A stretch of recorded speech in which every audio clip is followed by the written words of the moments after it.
Hey guys, it's your girl Boonie, and you're listening to episode 108 of the Boonie Breakdown Podcast, your source for all things responsible and ratchet. All right, guys, welcome to this episode of the Boonie Breakdown Podcast. With season 6, I changed the intro there, and I must say, I do enjoy not having to say all that I used to say. It is nice being succinct and to the point of what the fuck you get out of the Boonie Breakdown Podcast. Episode is a solo episode for two reasons. One, I just had not done one in a few episodes, I think since the season opener, so that is why. And two, because this is Labor Day weekend. I took Sunday of Labor Day to do absolutely nothing. I did not feel like editing. I woke up this morning, I still did not feel like editing, but I said, you know what? I can say some things. So we're going to get this solo episode. You know, when I do a solo episode, it's usually a 5 spot. I do have an Ask Boonie question that I'm going to answer later. It's kind of, I think it's a good one. Hopefully you guys do too. So stick around for my shit later in the episode. All right, let's just hop right into my pick of the week. August was a very interesting month for me. It had some great highs, and I'm not gonna say low lows, but it was just like kind of some sucky moments, right? But those sucky moments, and it wasn't a lot of those, but I do think it was great for it to happen now, for what happened versus 5 years, 6 years down the road, and then you're like, fuck, I wasted time, right? So I am thankful for everything that happened. But my pick of the week this week is journaling. And I say all of that because it is so great. Like, I have an amazing support system of friends, of my small family, of you guys, my ratcheteers, but like my nucleus, my friends, people I know in real life. They really do hold me down in ways that I couldn't even dream of, and that's how I feel safe when I feel supported, and that's when I feel safe, when I feel truly supported.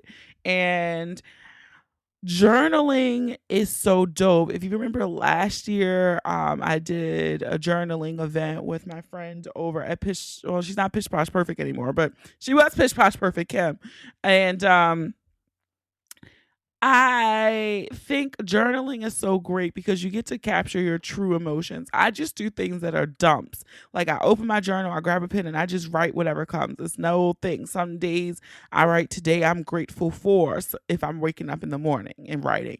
In the evening, it might be, today I enjoy bam, bam, bam. Sometimes it's like something is sitting on my spirit and I don't know what I want to say, so I just write it down. And so when I go, it's nice because then when I have these moments of reflection, or I need to level up, or whatever the fuck is going on, I can go back and flip through a certain date and see if I journaled.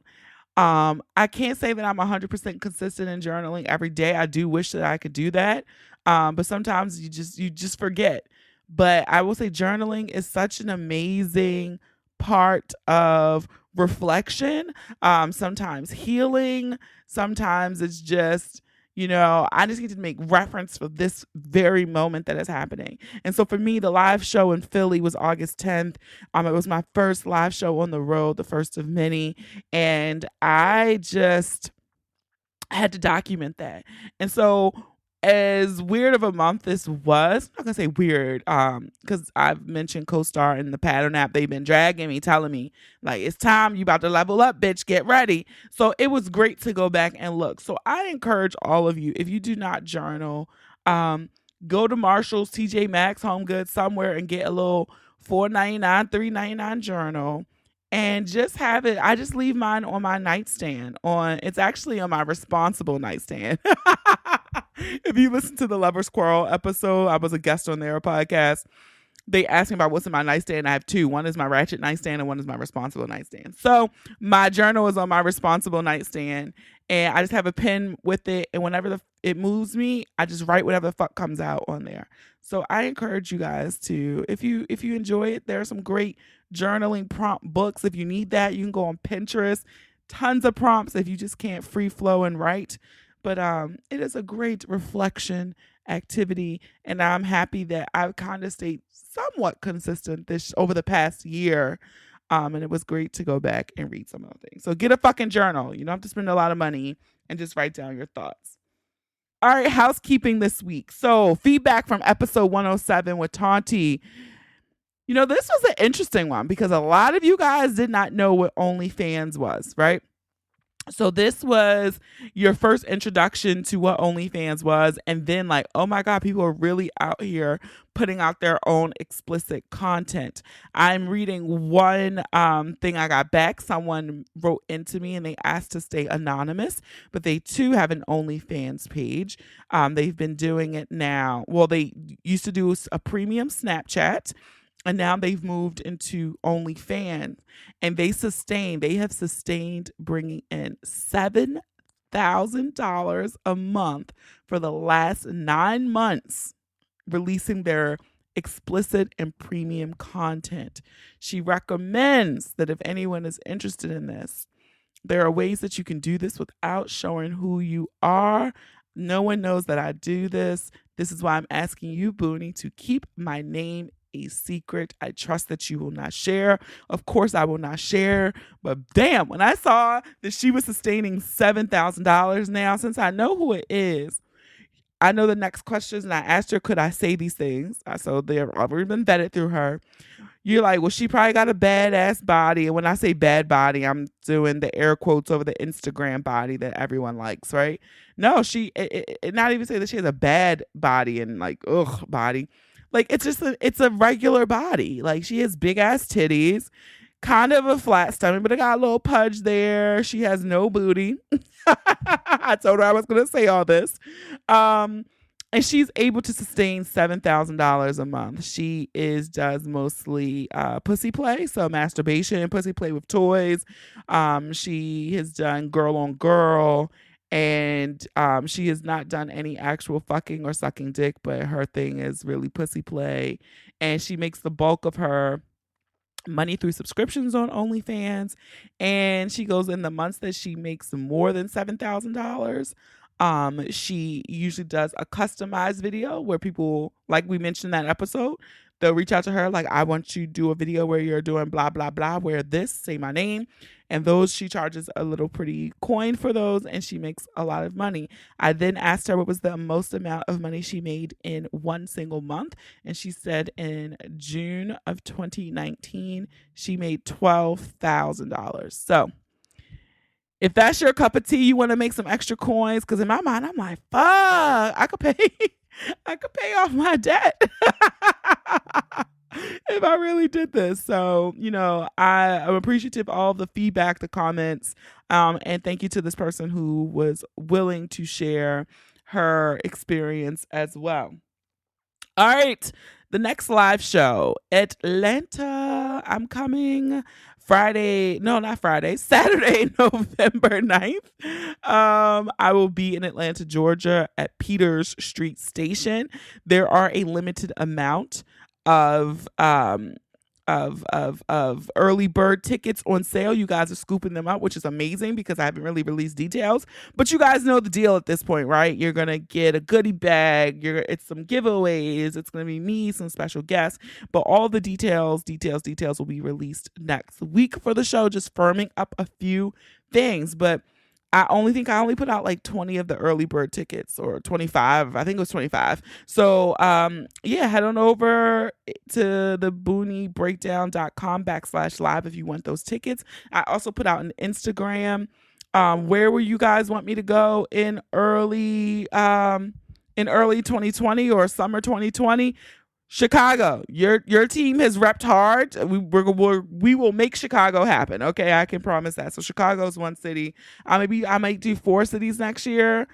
So yeah, I'm just waiting to see. People have reached out. Well, how can I get you to Connecticut? How can I get you to Minneapolis? You got to spread the word and get those listens up. I can't come to a city and sit in front of an audience of 2. I appreciate you guys listening, but spread the word more. If the downloads go up in that city, and it looks like I can viably sell at least 30 to 50 tickets in the city, then I can make it happen. All right. So that's how you can get the Boonie Breakdown live to come to your city.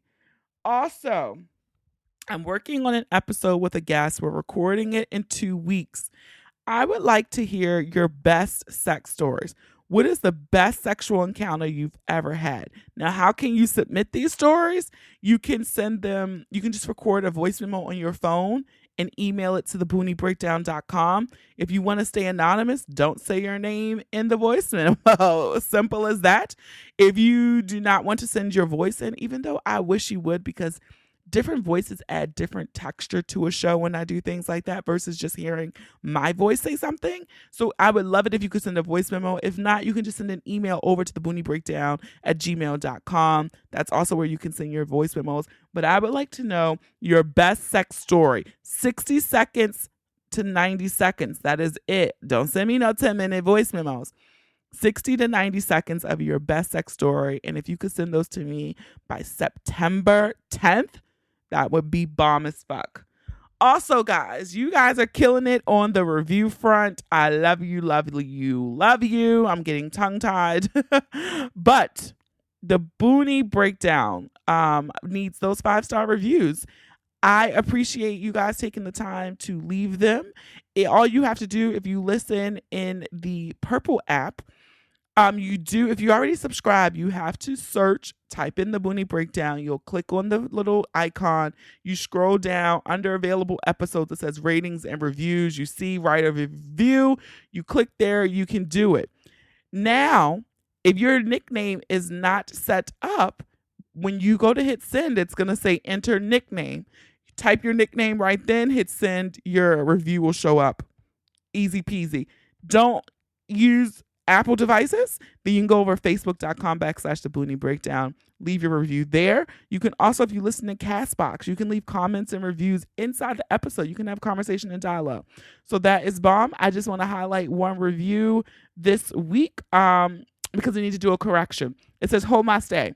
Please take a listen to this respectable and ratchet show."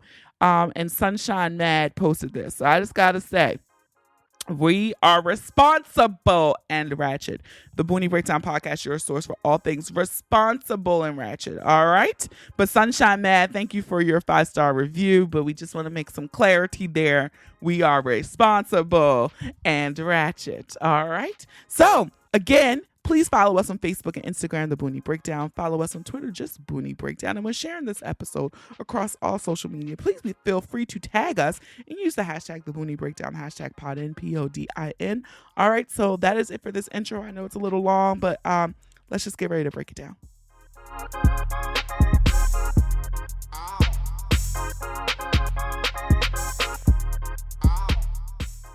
All right, it's Labor Day weekend. Okay, well, we just went through Labor Day weekend. Hot girl summer is winding down. I know I'm fucking tired. Summer 2019 was kind of lit. And I was just asking the question because I saw someone on the interwebs coined fall as Thotumn, which I think is fucking genius. So let's keep this shit going just because hot girl summer's over. We're just going to move right into Thotumn. So I just wanted to know, when does it start? Because the person released it and they didn't put out any fucking details of when this shit starts. Someone kindly responded on Twitter and said Thotumn starts September 3rd. I like that they had pinpointed an actual day. A few other people said immediately. It is now immediately into Thotumn after this weekend. Someone said as soon as Starbucks starts selling pumpkin spice lattes, which I think they've already done. So Mecca, the official astrologer of the Boonie Breakdown podcast, she said Libra season. So I think that's fair because that gives you these last 4 weeks of summer, because summer is technically not over until like the end of September. So I could rock with that. Someone else said, Candace O Beauty said, once we have 3 consecutive days where the high temperature is 60 degrees. So I think everybody is fucking ready for Thotumn. I know I am. I remember being like, I just love all these names, like how we coin everything like a term nowadays. And I honestly think Thotumn will probably be better than Hot Girl Summer because Thotumn aligns up with cuffing season, right? And so cuffing season is in full swing because now when it start dipping, people going to be in the house, and I feel like you can get away with a lot more hoe shit in the colder months because you're not running into people, you don't see people, everybody's nestled in the house. Well, at least in the Northeast. I know in other parts of America, it might be still warm, but in the Northeast where we are, it's going to get cold as fuck soon. They already saying winter is going to be on some fuck shit. I also want to take this moment real quick because I get lost in the fact that I'm an American and I'm in Baltimore. Most of my listens are here. But I want to fucking shout out the UK real quick because I don't know who over there is repping for the Ratcheteers and the Boonie Breakdown, but y'all keep doing it because now Canada was like my second country. Duh, like that just made sense. But now the UK, England, y'all have swapped. You guys listen, y'all are growing out there. Wouldn't that be bomb to do a Boonie Breakdown live in London? Like, I fucking love London, so I would go back there. But to do a Boonie Breakdown live, like, that's big time goals. I'm not there yet.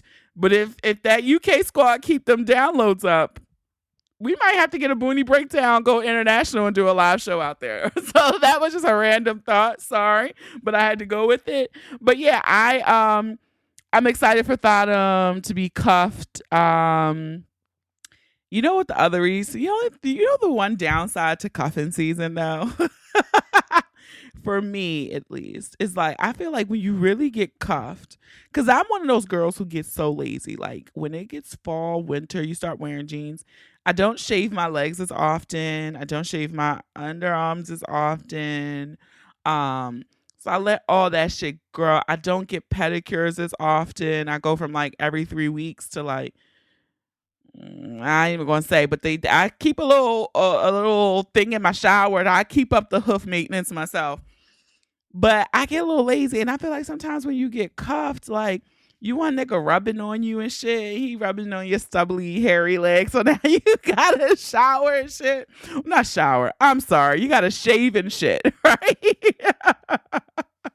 I don't know where my mind is. I don't know. But that is like me being I'm a lazy girl in the fall, winter. And then when you're fucking somebody, you just gotta keep those small pleasantries up. And sometimes I can't do it. So I would love to know if you guys have any distinct Thotumn cuffing season plans, let your girl know. Also, this is, if you can't go into Thotumn because you're fucking tired from Hot Girl Summer, I understand. Sis, get your rest. Bro, get your rest. It is okay to be tired. I hate that that grind, hustle, never sleeps. All that shit is dumb. Like, I am old now. I'm getting older. I'll be 35 in 4 months. And I'm just tired. Like I said, I did not feel like doing anything. I didn't feel like editing yesterday, so I didn't. I just did not do it. And I was okay with that. And I think sometimes I've been in a spot where I had a fairly catastrophic medical issue. My appendix ruptured. And so my body sat my ass down for months. I couldn't do much in my recovery from that surgery. And so I never want to get to that spot again where my body forces me to sit the fuck down. And so if you are just burnt out, you are tired, you need to nap, you need to be off the scene, you need to not respond to emails, you need to not be on Instagram or Twitter or whatever the fuck it is you need not to be doing, stop. Sit the fuck down and take your rest because you need it. You need your fucking rest. Like, this is the only way. You have one body. This is the only one we get, right? And so if you have to rest up to accomplish the rest of the shit you want to do in 2019 or prep for whatever you want to do in 2020, then just do it. And don't apologize for it. Just fucking do it. Like, I'm no. You got some sick days or some vacay days at work that you're going to just call the fuck out of work. Don't go. Because all the shit that we feel like we got to do right now, it will be there tomorrow. Okay. And if you need to take 2 days, it'll be there in 2 days. And if you need to take 3 days, it'll be there in 3 days. Okay. So if you have the luxury where you can do these things to take rest, to stop and rest, do it. Okay. Even from fun, sometimes that shit gets draining. Like when you've peopled out, you've been around, you've drinking. I done drove the boat this summer. You done all this shit. Just stop, take a break, rest, watch Netflix, binge old Sex and the City episodes. That's what I did. That is what I did. So I encourage everyone to take their rest. And just because I just mentioned this, we are heading into the last quarter of 2019. And I get excited because I'm happy that I like having a December birthday being an adult, because my personal new year is very close to the calendar new year. And so they align up really well. And so I get really excited for my birthdays because it's like, okay, this is my new year. And I'm trying to think, 35, 33 was bomb as fuck.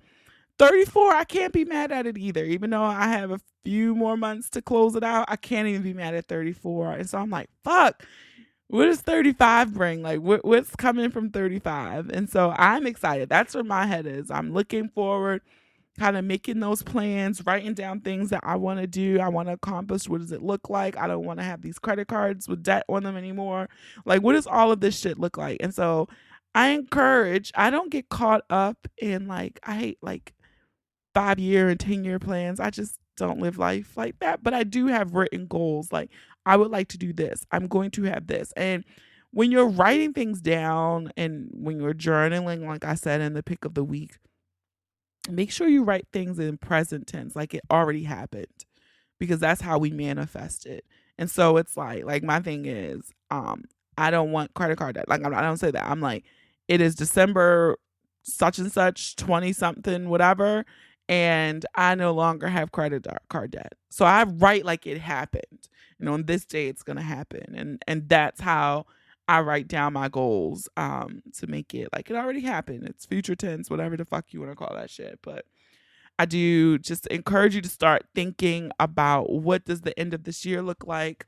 What does the setup for next year look like? And get excited, because I know everybody because Instagram is so monkey see, monkey do, that I know everyone coming for the new year, they're going to have that bullshit ass corny caption, 2020 vision. Ha ha ha. You're so genius.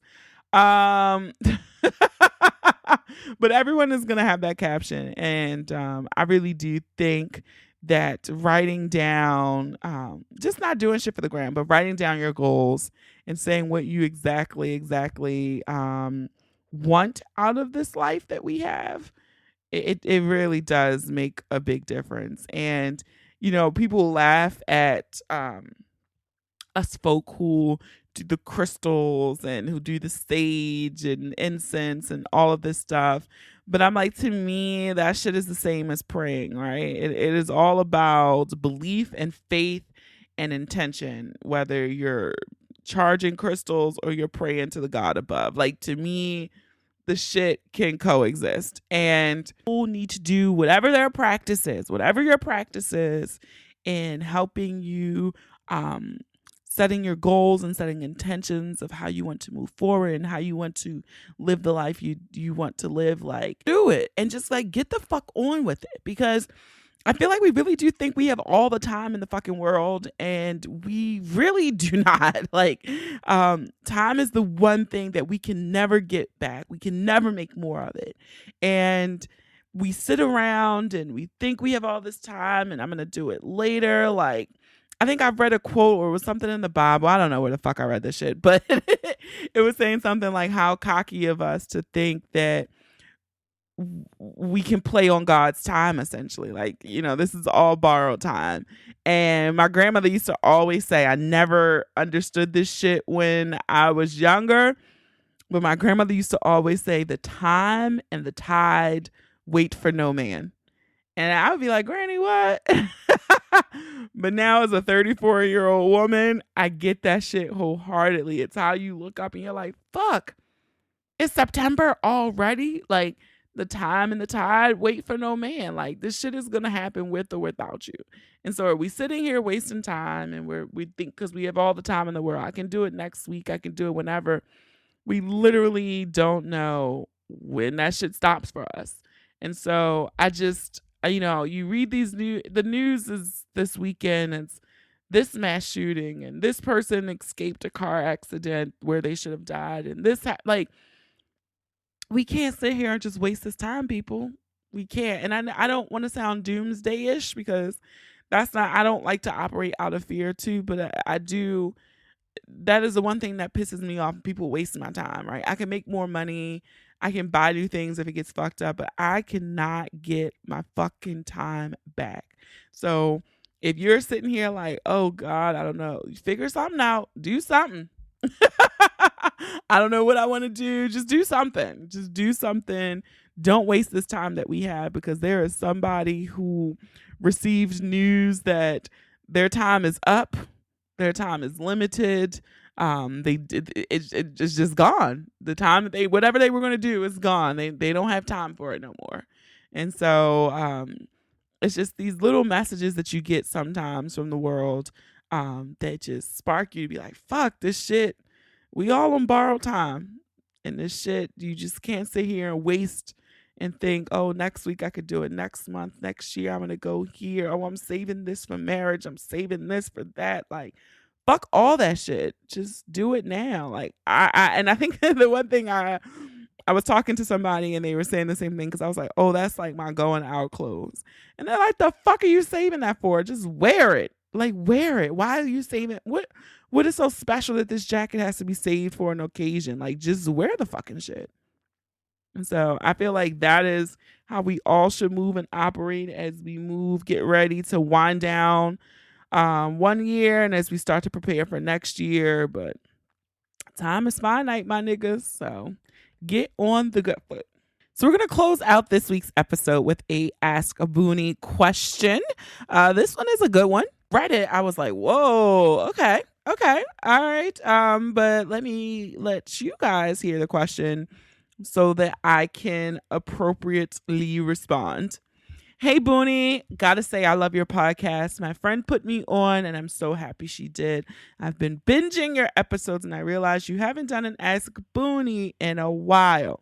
So here I'm sending you a good one and I would love to get your advice on something. Like, please tell me, what would you do, Boonie? I should put that on the shirt. I am 27 years old. I have 2 degrees and a good job. However, my job requires a lot of my time. I normally work 60 hours a week. So here's where I need your help, Boonie. I'm dating 2 guys. Mike is so bomb and such a sweetheart, while Logan is a sensitive asshole. So this is where I need your help. Mike is 5'9", handsome, and the sex is bomb as fuck, but he's broke as fuck.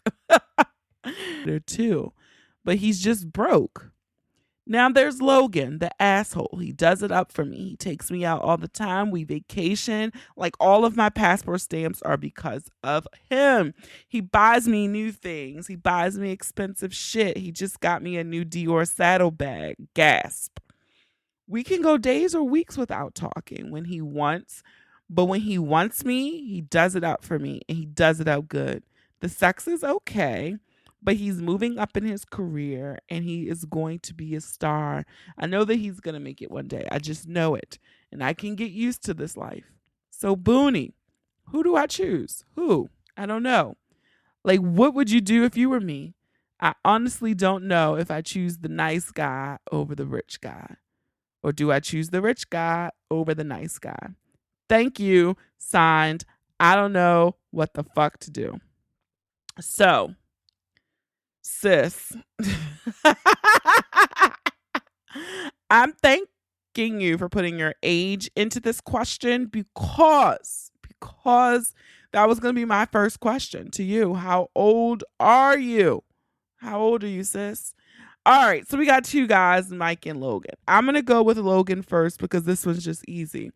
And I might be a bit harsh, but I'm going to say I'm sorry now because sis, you need guidance. So I'm talking to you like I was your big sister.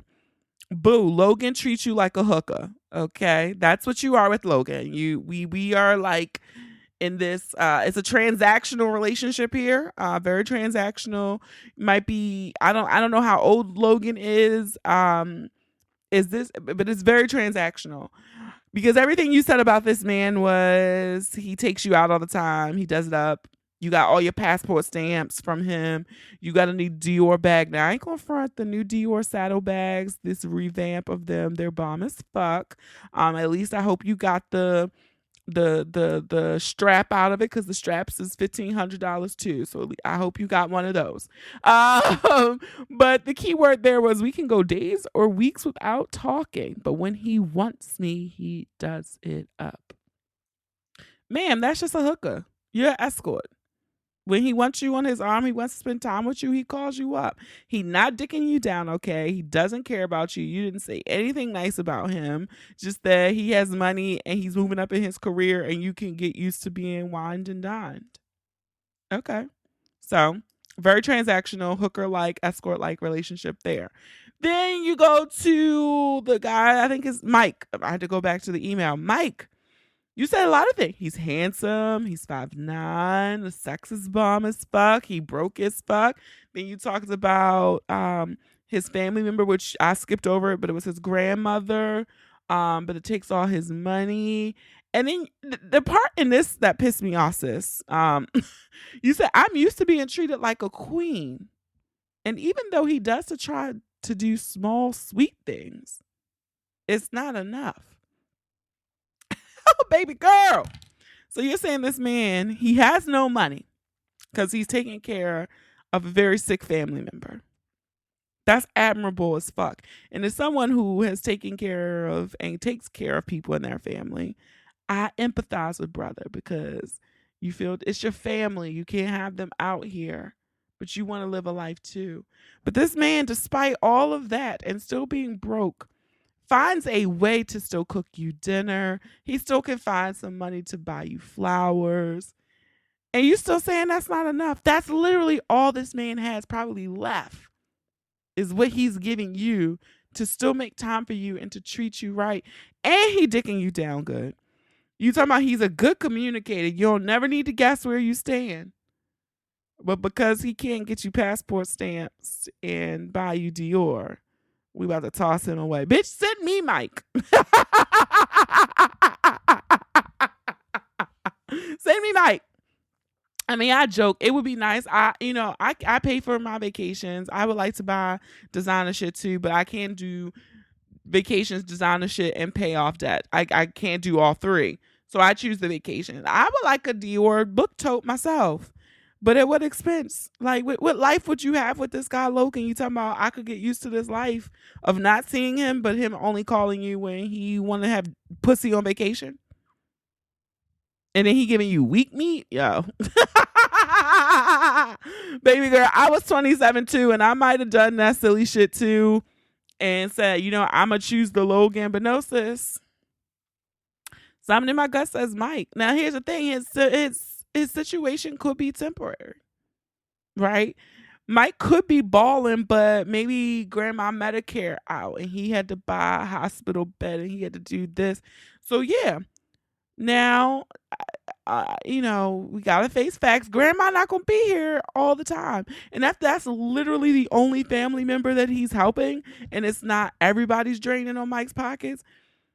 Grandma, unfortunately, when grandma goes, the money might be freed up. So I think you said, what would I do? If you feel inclined that you have to pick, I'm a ride with Mike. I don't see what the flaw is besides he broke. Like, you just said you do well. You got 2 degrees. Unless you went to scholarships, you still got high-ass student loan payment. Now, that's what I would have been doing with Logan. Fuck the trips and shit. If I'm a trick out and we doing transactional and you paying for pussy, then pay these student loans. Because then when Mike is ready and his situation changes, then you debt-free. Y'all could really be living good. You doing this wrong, sis. You doing this wrong. You're doing it wrong, sis. Yeah, stop taking the Dior and say pay Navient, pay Sally Mae. If we're gonna do this purely transactional relationship and fucking for pussy and paying for pussy, that's what he's doing. Then you can go ahead and pay these student loans off. Now, if you got a scholarship, that's a different story. But I still don't know what's wrong with Mike. I didn't see it. And maybe that's what comes with wisdom. I remember being 27 and dumb. I do. So, sis, I would love to know what you decided, how you decided. I hope I answered your question in a timely fashion. I do believe so because you just sent this to me 4 days ago. So, yeah, just, let me know, sis, because I need an update on this one. I do need an update. Like your question to be featured on the Boonie Breakdown podcast, all you have to do is send an email to the booniebreakdown@gmail.com. You can send a voice memo. You can type it out, whatever you would like to do. Just say who you want to answer it. If you want me, do you want me and Brian? Do you want me and Kenny? Do you want Chrissy Sheikah? You just have to say which podcast regular you would like to answer your question, and I can make it happen. So again, shoot those over to the booniebreakdown@gmail.com. All right, guys. So thank you for listening to this solo episode. Coming up on the podcast, we have some really great guests that I'm excited about this coming month. Bourbon and Boy Shorts, Jeremy and Kyle, they'll be on. They did the live show in Baltimore with me in June. They'll be on. I have a tantric sexologist coming on the podcast. I have a sex therapist coming on the podcast. Remember, I need those great sex stories by September 10th. Send voice memos to the booniebreakdown@gmail.com. Those are the immediate guests. Yes, we will have some of the podcast faves on as well. If you enjoyed this podcast, I encourage you to listen and subscribe to the podcast on Apple Podcasts, Spotify, SoundCloud, Stitcher, and Google Podcasts, or any app that you listen to your favorite podcasts on. Don't forget to leave those reviews too. You might just hear your review on the next episode. Follow us on social media. Share the episode with those you love, those you don't love, those you fucking hate. I don't make these pretty images for nothing. Have a dope ass, short ass week, okay? Thank you for listening. And remember, the ratchet in me always honors the ratchet in you. Until next time.